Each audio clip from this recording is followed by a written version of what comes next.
Jadi dia ingin menceritakan tentang kejadian janggal yang pernah dialami yang tua, khususnya mama. Dikarenakan faktor iri dengki, padahal itu orang terdekat yang berbuat. Habis itu bermulanya dari ada hewan di tailing. Itu kan posisi rumah, itu kan langsung jualan tuh ya. Di situ tuh aku sendiri yang melihat di situ ada hewan yang berbentuk kucing, tapi bukan kucing. Dia sejenis landak, tapi bukan landak. Itu kejadiannya lebih kurang 7 tahun yang lalu. Sebuah kisah misteri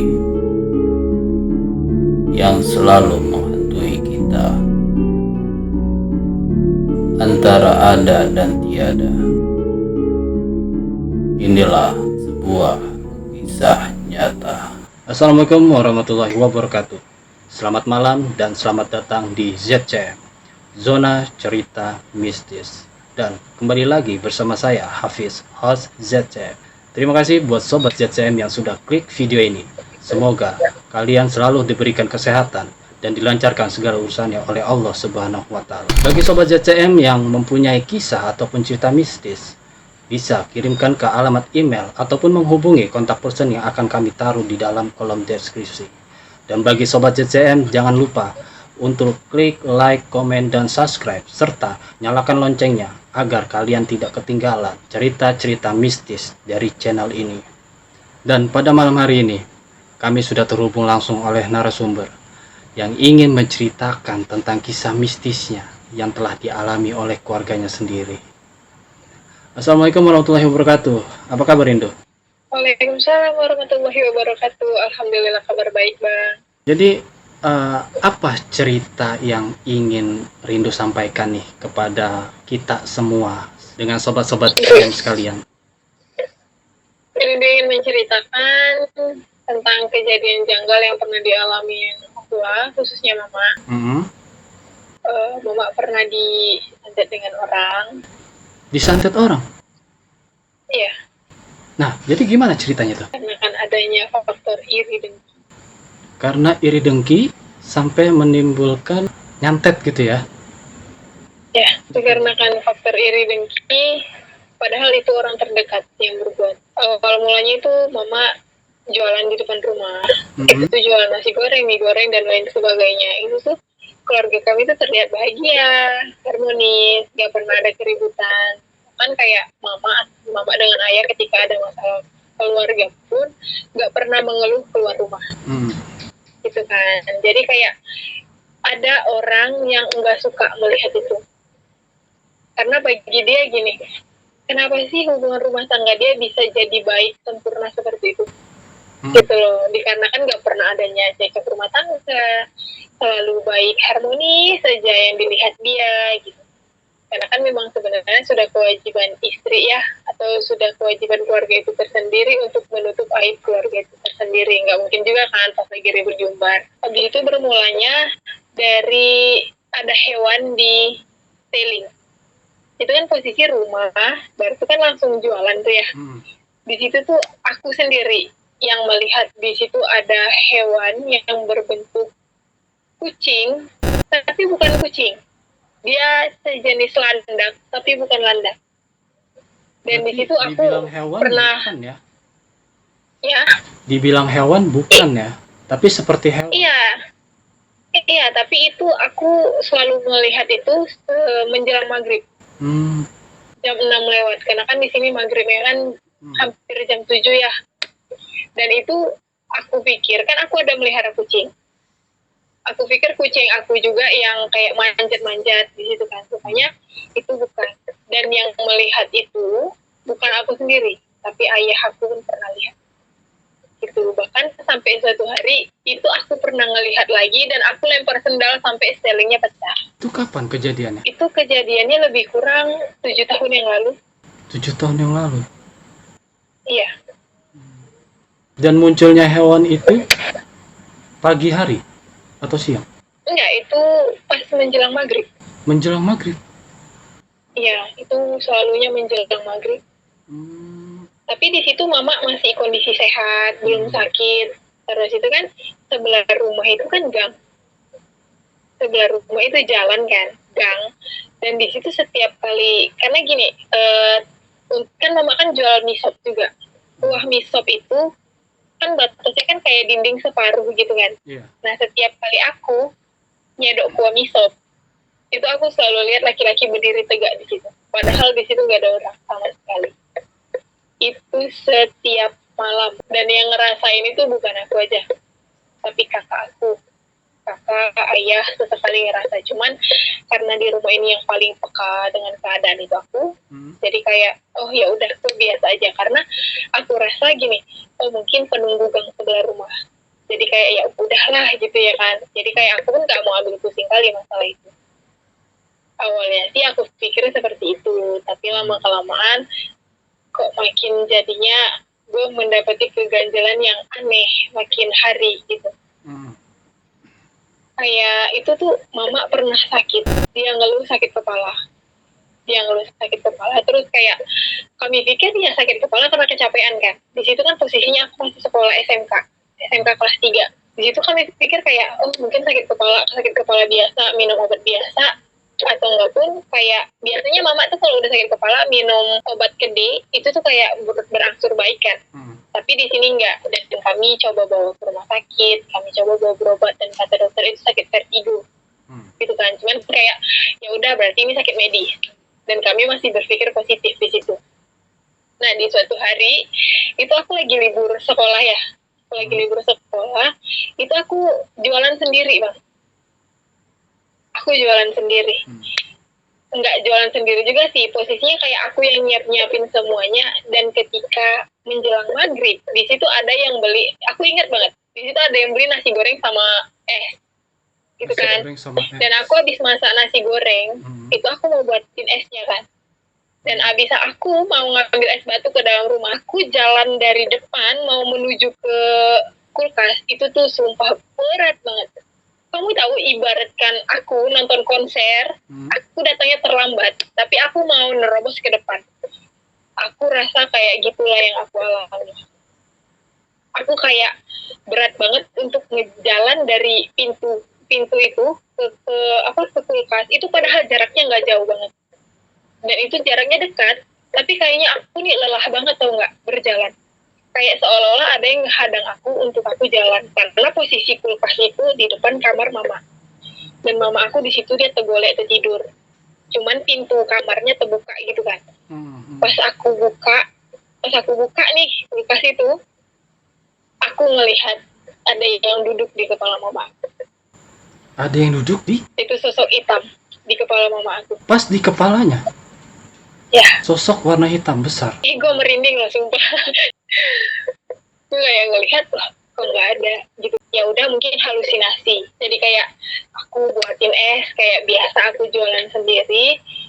Dan di malam itu aku tuh kayak aku dengar bunyi dari kamar mama.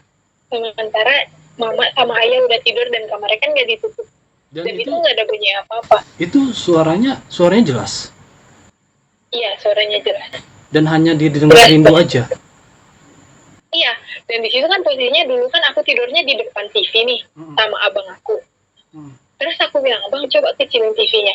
Dikecilin abang aku tuh kayak nggak ada suara apa-apa. Dia bilang gini, wah kamu dengar gak? Enggak. Emang kamu dengar apa? Aku dengar kayak suara tek-tek gitu. Dengar gak? Enggak. Cuman kayak ya udahlah, mungkin terlalu parno gitu kan. Nah, seiring berjalannya waktu, mama aku tuh kayak berangsur pulih dulu awalnya, alhamdulillah dong ya kan, kayak ya udah mungkin hari itu halusinasi aku doang. Gitu.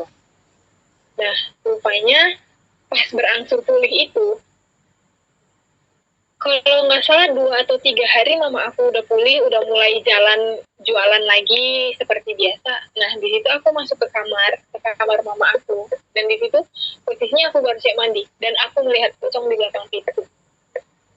Ada pocong di belakang pintu? Ya. Itu dia munculnya? Aku terkejutnya kayak apa, dan di situ aku demam 3 hari. Dia munculnya malam atau menjelang maghrib atau gimana? Sesudah maghrib. Dan itu penampakan itu jelas. Dan di situ gue demam bang. Gue demam 3 hari dan di situ gue diobatin karena adik ayah pun pinter ngobatin gitu kan. Jadi kayak diobatin dia, katanya apa yang kamu lihat? Aku lihat gini. Oh ya udah kamu di rumah aja, jangan kemana-mana gitu. Cuman kayak aku ya udahlah gitu. Terus seiring berjalannya waktu itu mama makin drop makin di situ. Aku baru tamat sekolah dan aku jadi SPG di SPG gitu kan, SPG susu. Ya.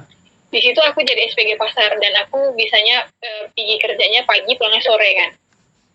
Di situ mama aku drop masuk ke rumah sakit, salah satu rumah sakit yang ada di Medan gitu kan. Masuk ke rumah sakit yang ada di Medan itu, dan gue sumpah gue baru kali ini loh gue susah banget loh kayak untuk menuju ruangan. Gue mendapat kejanggalan yang gak seharusnya gue dapatkan. Gue kayak gak seharusnya gue nemuin sesuatu yang gak harus gue temuin di situ, dan baru kali ini gue dapet kayak gitu.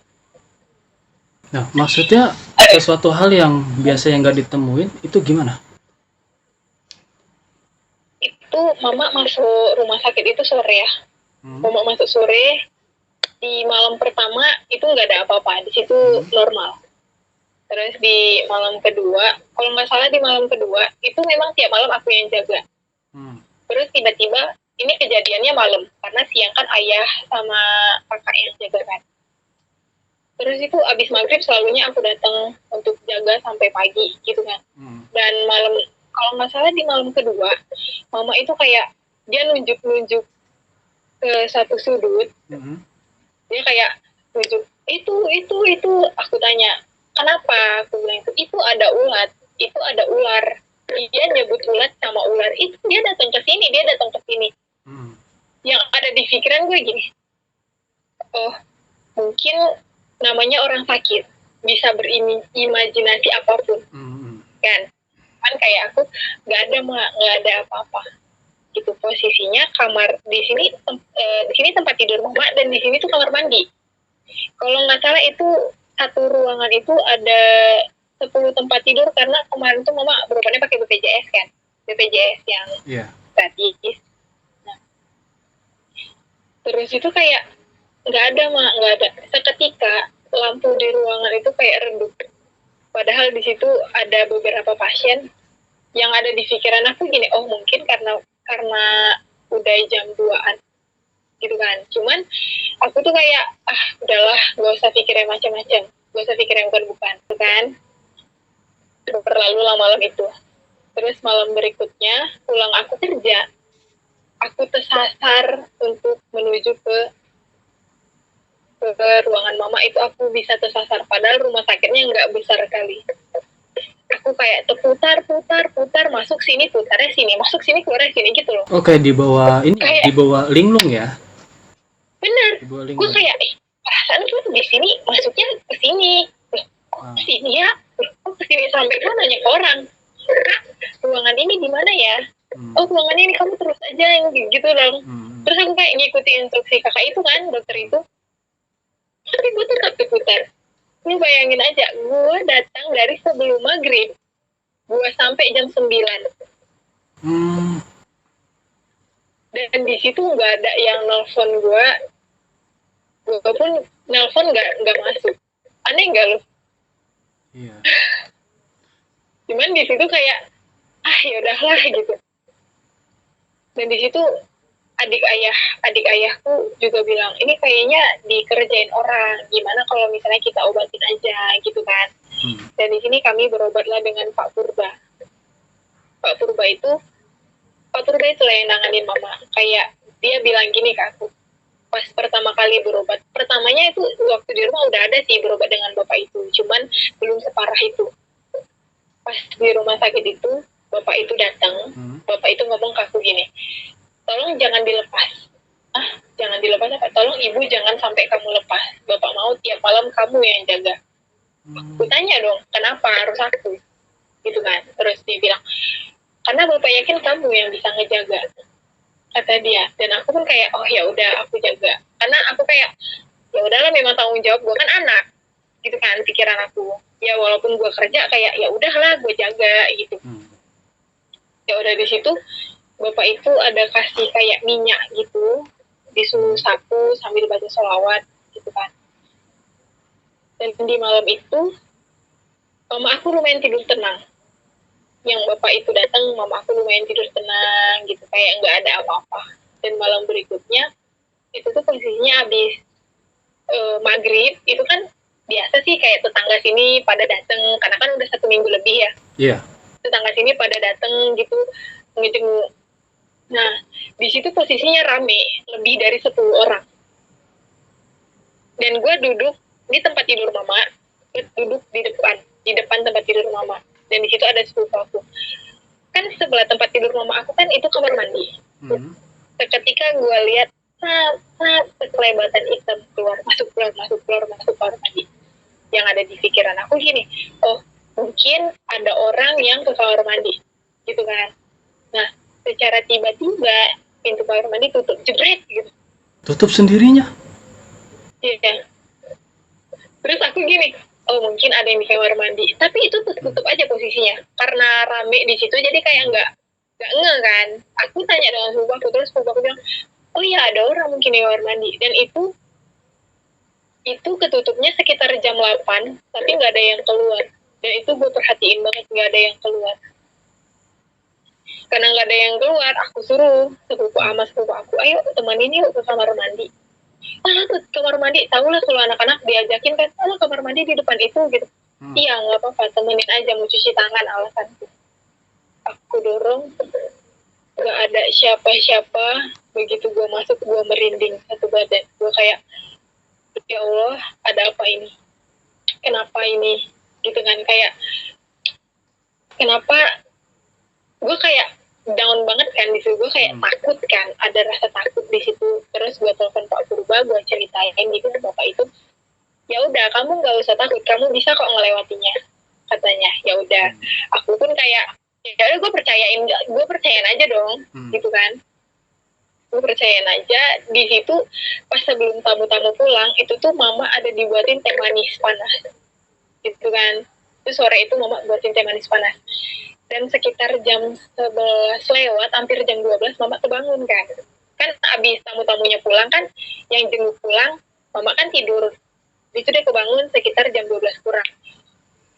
Dia ngomong gini kan, mama mau minum. Oh iya bentar aku ambilin minum. Mama nggak mau, mama maunya minum itu, teh manis itu. Mama nggak mau minum air putih. Dan dia kayak berontak bersikukuh untuk minum teh manis. Iya. Nah, itu kan posisinya kan kayak cangkir coklat ya. Iya.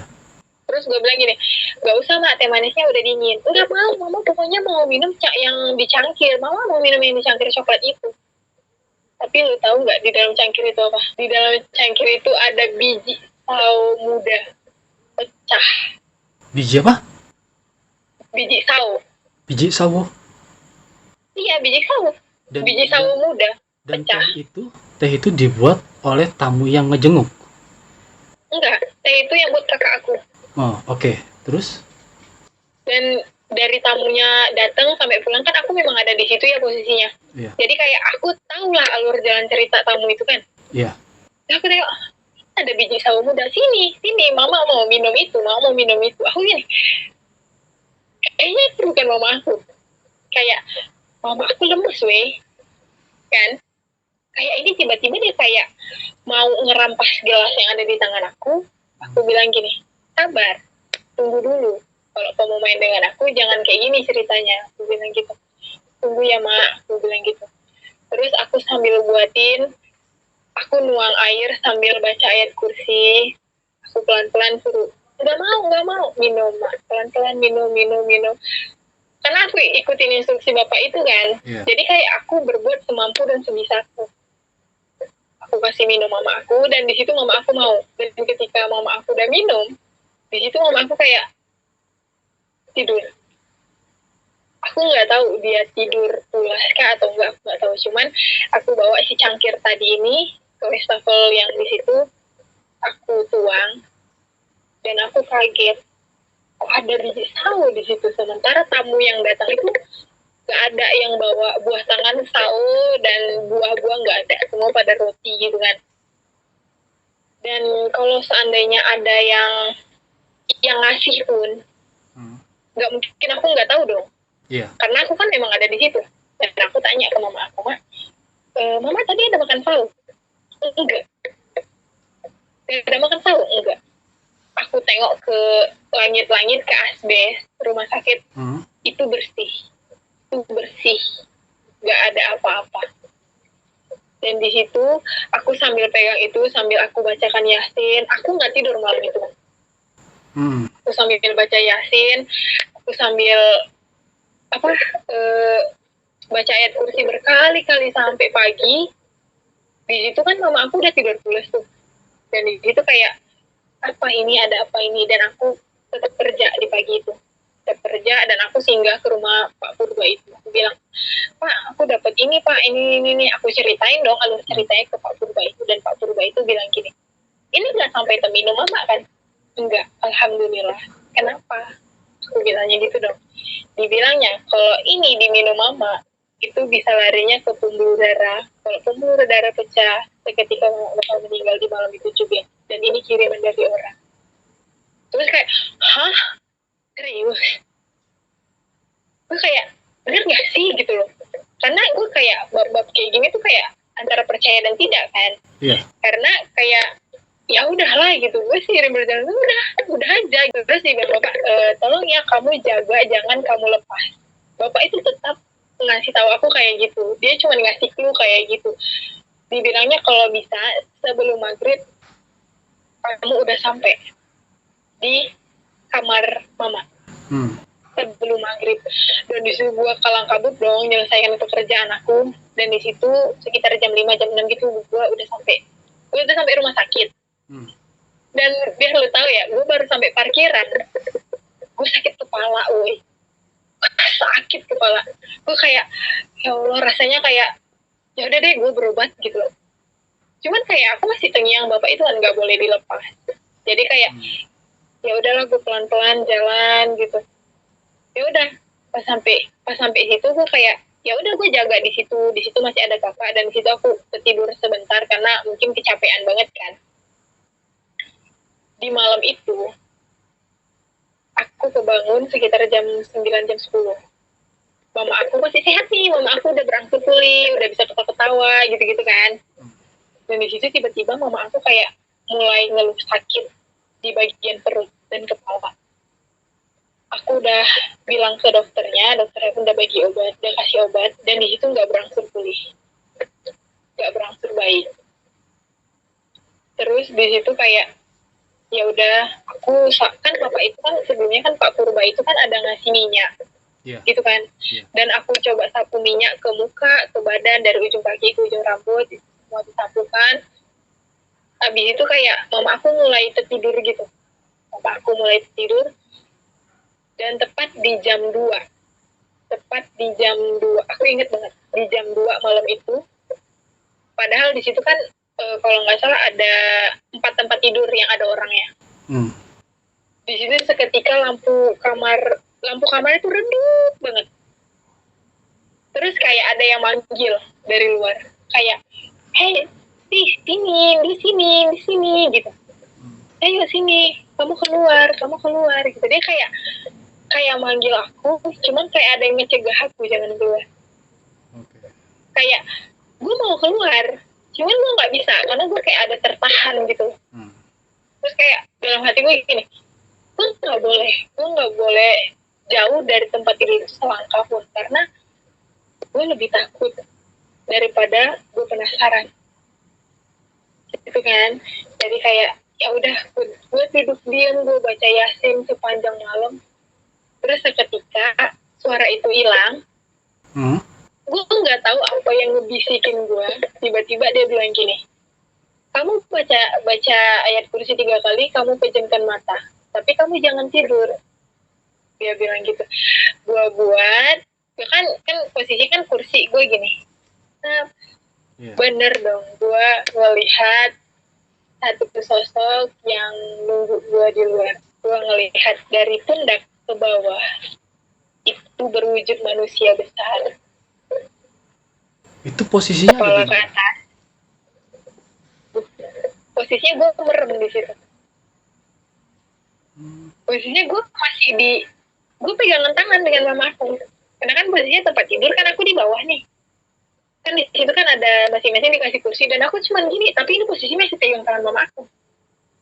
Dan ketika aku merem itu, aku ngelihat dari pundak ke bawah ini manusia, tapi dia kayak gemuk besar. Dari sini ke atas itu kayak menyerupai binatang, kalau nggak silap aku banteng atau apa gitu, matanya merah menyala. Ya lu tahu gue kaget banget loh. Gue kayak astagfirullahaladzim, gue kok bisa sih ngelihat yang begituan gitu loh. Kayaknya itu janggal banget kan. Kayak kalau seandainya gue ketiduran atau gue mimpi, kayaknya nggak mungkin dong gue mimpi kayak gitu. Yeah. Dan gue ceritain, besoknya gue ceritain ke Pak Purba itu, dibilang Pak Purba gini, alhamdulillah untung kamu nggak keluar. Aku bilang, kenapa rupanya Pak? Gak tau lah apa yang bakal dilakukannya kalau misalnya kamu keluar. Terus dia bilang, kamu hati-hati. Kenapa hati-hati? Mungkin kayak bagian mama, kan bapak itu kan bakal datang ke rumah sakit itu. Dia bilang mungkin bagian mama bakal bapak iniin, bakal bapak obatin, istilahnya kayak dikunci gitu loh. Kayak dipagerin kok, dikunci, kayak dipagerin gitu kan. Dia bilang ke aku, kamu hati-hati, sekarang kamu yang hati-hati, kata dia. Gue kayak, Uma bisa jaga diri sendiri gitu kan. Gue kayak nyombong ya kan, gue kayak Uma sehat, gue bisa jaga diri sendiri gitu. Tapi nggak lama kemudian gue hampir tabrakan pulang dari rumah Pak Purba, woy. Dari rumah si Pak Purba hampir mau kecelakaan. Iya bener, gue hampir kecelakaan di situ. Lalu? Itu udah miris banget, tau nggak? Gue kayak astagfirullah, kayak ini gue ngelamun atau gimana sih gitu, apa memang ketepatan atau memang beneran gitu loh. Kayak ya udahlah gitu, please lah jangan ngehantuin kata-kata bapak itu gitu loh. Jadi kayak biar nggak ada rasa takut di hati aku gitu kan. Jadi kayak ya udahlah gitu, udah jalan aja pelan-pelan gitu. Rupanya di situ kan posisinya mama aku mau scan, mau rongsen atau apa itu, bagian perut sama bagian kepala, dan di rumah sakit itu bilang tunggu jadwal gitu-gitulah. Dan kami bilang ya udah kami rongsen di luar gitu kan, dan diperbolehi lah dengan dokternya tadi. Kami keluar lah, karena kami keluar di situ kami mau pindah rumah sakit. Rupanya kami lupa minta surat rujukan gitu. Aku balik lagi nih ke rumah sakit tadi nih, minta surat rujukan. Dikarenakan udah keterlambatan, jadi dibilangnya ya udah ini ibu rujuk besok ya, karena kan memang udah masih ada obat kan. Gak tahu dengan alasan apa, gue lupa. Terus kan kami bilang ya udah untuk besok. Nah ini pulanglah ke rumah. Ini posisinya udah menjelang maghrib. Di situ ada wawa aku namanya Waita. Waita itu bilang gini, kok perasaan gua nggak enak ya? Nggak ada kok, bilang gitu. Posisinya mama aku nih duduknya pada dinding. Dinding berarti kan ada jendela. Iya. Kan. Terus itu mama aku posisinya nyandar ke dinding, wawa aku juga di dinding, dan aku posisinya melihat ke jendela. Dan itu posisinya sebelum maghrib. Dan di situ aku sendiri yang ngelihat ada orang yang ngintip di jendela itu. Dia yang ngintip di jendela itu, kan posisi aku kan gak jauh dari pintu. Aku terus jalan keluar, aku lihat jangankan orang, binatang pun gak ada. Dan aku ngelihat sendiri itu ada yang ngintip di situ.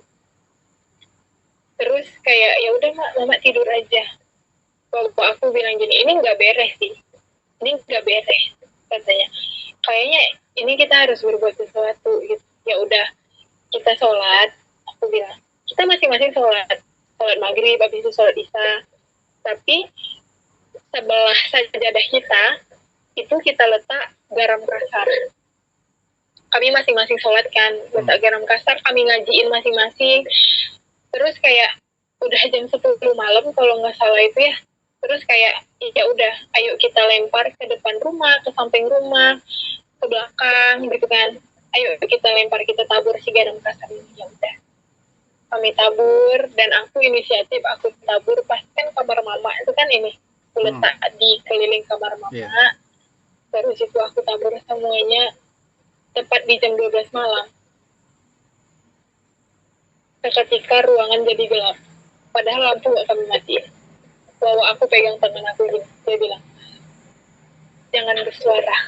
Kata dia, gue kayak gitu. Seketika kayak ada asap gelap gitu loh, dan aku dengan wawa aku tuh bener-bener kayak ngerasain. Terus seketika bau bangkai. Semuanya ngerasain? Wah, iya, di situ aku, wawa aku, abang aku kayak, abang aku sampai mau bilang bau bangkai, please jangan ditegur. Gitu, kayak udah, insya Allah nggak ada apa-apa kok gitu loh. Cuman kayak bawa aku bilang udah nggak usah ditegur, biarin aja. Kata dia ya udah. Sampai malam itu kami nggak tidur, kami begadang lagi. Terus itu kan ada saudara-saudara yang sempat kumpul kan, karena kan hari itu mau pernah ngedropnya sampai parah banget kan, sampai udah kumpul keluarga di situ kan. Cuman kayak alhamdulillahnya Allah masih memberikan umur yang panjang sampai sekarang. Di situ ada saudara-saudara yang kumpul. Nah, pada tidur di rumah kan. Besoknya pada tidur di rumah. Aku tidur di rumah ini, di kamar depan. Yang aku nampak pocong itu di kamar depan. Kan. Di situ aku tidur, aku, kakak aku, mama aku, adik aku. Posisinya aku paling sudut. Paling sudut, kakak aku, mama aku, adik aku. Gitu kan. Padahal kata kakak aku udah tidur. Seketika mulut aku bilang gini, Kak, lihat itu ada tangan jalan. Tangan jalan? Tapi gue nampak, iya, di dinding jalan gitu lah. Jelas? Di dinding ini jelas. Terus nggak lama gue bilang, ya Allah tengok Kak, ada kepala terbang itu. Allah Akbar, tengok itu, astagfirullah gitu. Sampai kakak aku bilang, ya Allah jangan ya Allah. Kakak aku kan penakut ya. Dia kayak terus ngedrop juga dari situ, dia kayak merinding juga, dia takut juga di situ. Ya tapi kayak mana? Habis kalau aku nggak mau bilang, udah terlepas ngomong gitu kan. Dan gue nggak bisa kontrol itu untuk ngomong gitu kan. Dan nggak secara sengaja ya? Ya ngomong. Iya, gue nggak sengaja refleks. Iya. Gue kayak, ya Allah kenapa dengan aku gitu. Gitu kan. Di situ sampailah pagi kami nggak tidur lagi. Gue nggak tahu berapa malam gue nggak tidur, tapi gue tetap kerja di situ. Iya.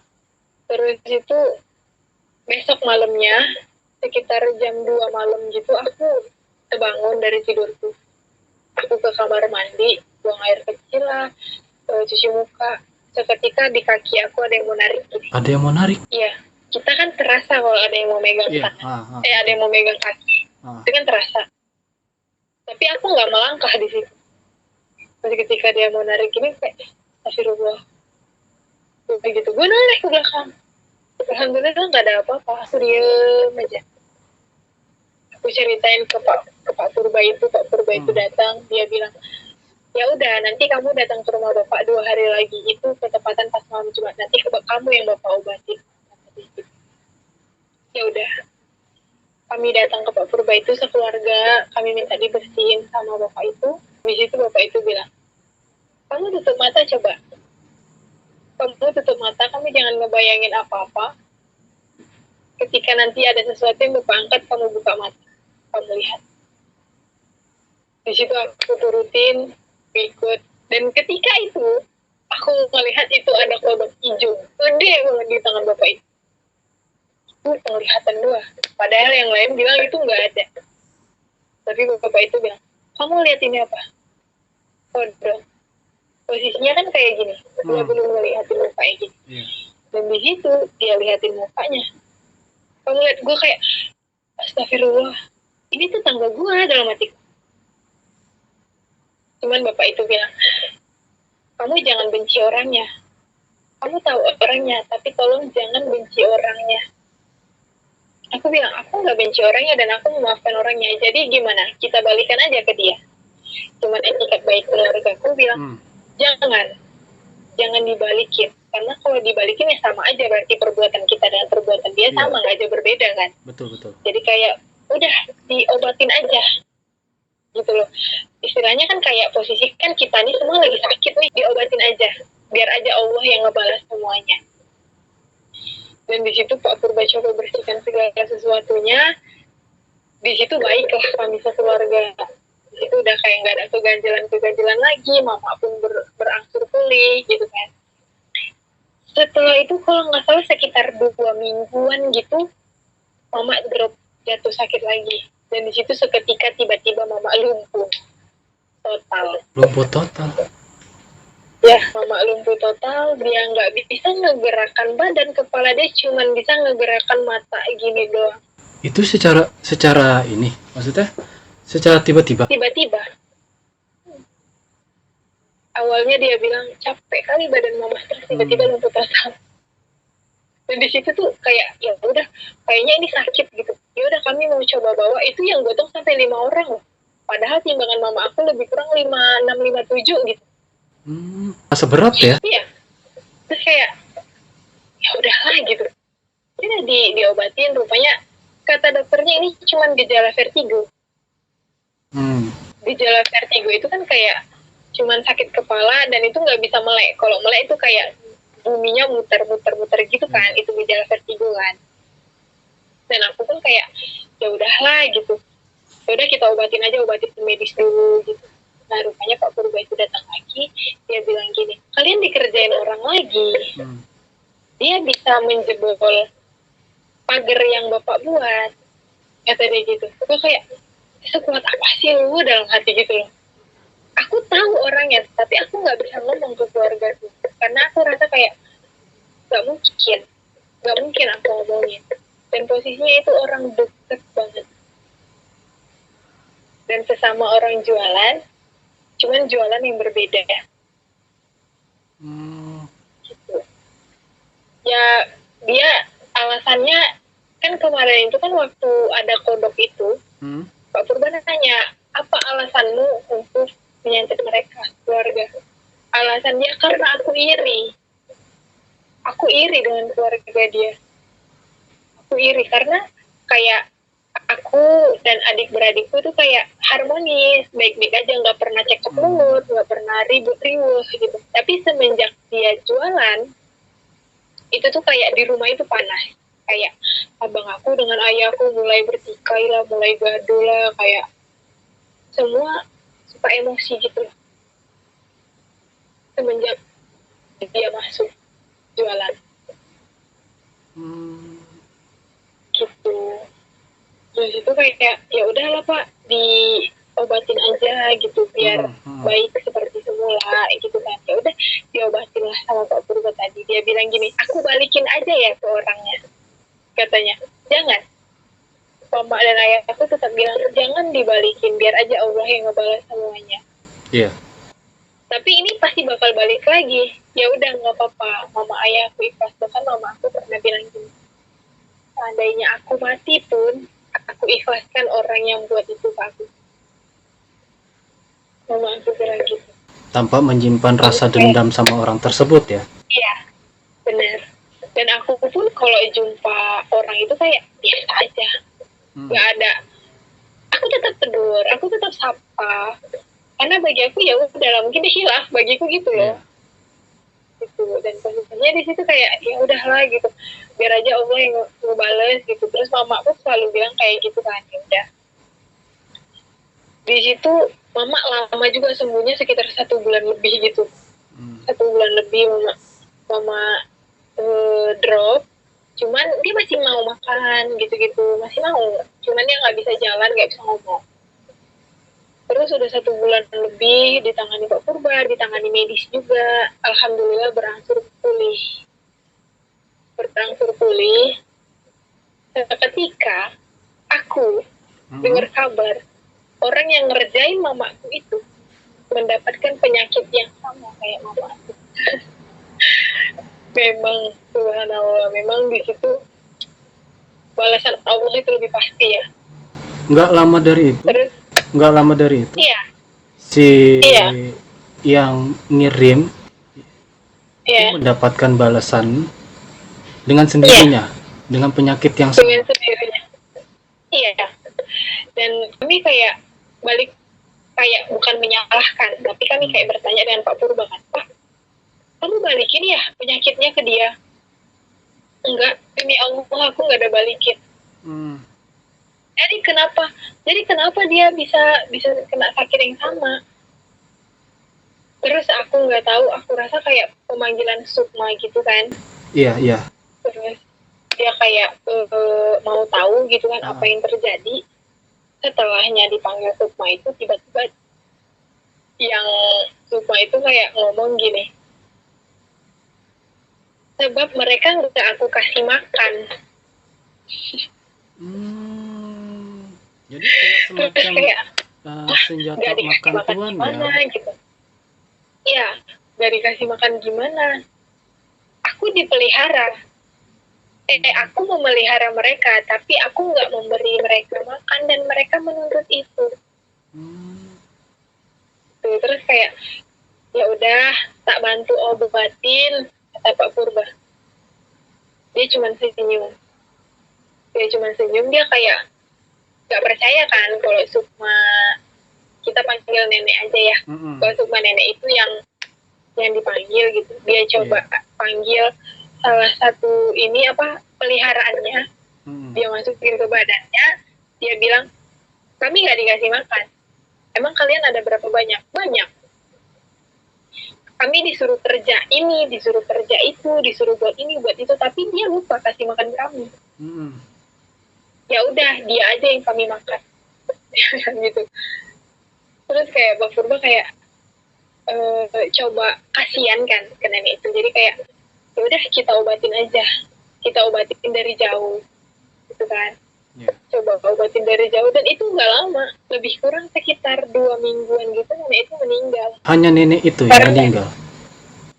Iya, hanya nenek itu yang meninggal. Dan keluarganya kayak ya udah biasa-biasa aja, kayak nggak harmonis gitu-gitu. Tapi dari anak-anaknya ataupun dari keluarganya itu masih ada sampai sekarang? Alhamdulillah masih ada yang tinggal di sini beberapa. Gitu. Cuman kayak kami pun tidak menyalahkan keluarganya, karena kan yang salah nenek itu, gitu kan. Jadi kayak ya udah, kami tetap bertetangga baik, kami nggak ada istilah cokol-cokolan gitu, saling gak enak, nggak ada. Karena yang salah itu satu orang, jadi kita tidak bisa menghakimi semua orang. Seperti itu. Berawal dari keiri dengkian, iri dengan rasa keharmonisan keluarganya Rindu, sampai menimbulkan kiriman santet ya. Iya, tapi memang banyak macem-macem banget lah yang dia kerjain, ya Allah. Soalnya Bapak itu bilang, Pak Purba itu bilang, ini tuh udah berjalan lama. Tapi sebenarnya aku nih peka orangnya, peka terhadap situasi. Cuman aku nggak pernah ngomong. Kayak yang kuah miso yang aku buat. Kan biasa kan kami buka jualan kan jam 2, jam 3 sore. Aku buat kuah miso jam 11. Jam 5 basi. Setiap menjelang maghrib kuah basi. Ketika kuah miso yang warnanya kekuning emasan gitu, kuning-kuningan, kuah kaldu kan, seketika berubah jadi warna hitam. Aku kayak, kenapa? Tapi kayak mama aku selalu bilang, oh mungkin kelebihan ini, oh mungkin gini gitu. Mama aku kayak ada alasannya. Sebenarnya banyak banget sih kayak yang udah berangsur dia buat. Cuman aku tahu, cuman aku kayak nggak mau ambil pusing gitu loh bang. Kayak karena kan gue orangnya kayak jenis orangnya kayak percaya nggak percaya sih masalah kayak gitu. Ya kayak masa bodoh lah ya, gitu. Iya, karena kayak apa ya? Kayak ya udahlah gitu, tuh rezeki udah masing-masing, memang Allah udah ngaturnya gitu kan. Jadi kayak untuk apa sih kau matikan rezeki orang, apa sih untungnya ke kau gitu loh.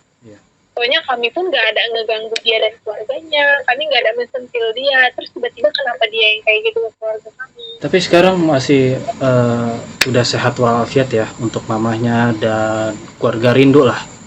Udah nggak terjadi apa-apa lagi ya. Alhamdulillah sekarang sehat walafiat, alhamdulillah.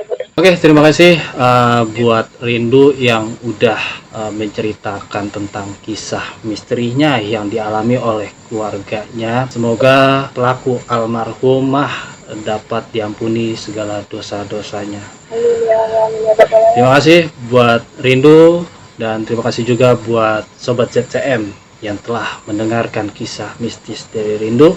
Sampai ketemu lagi dan Assalamualaikum warahmatullahi wabarakatuh.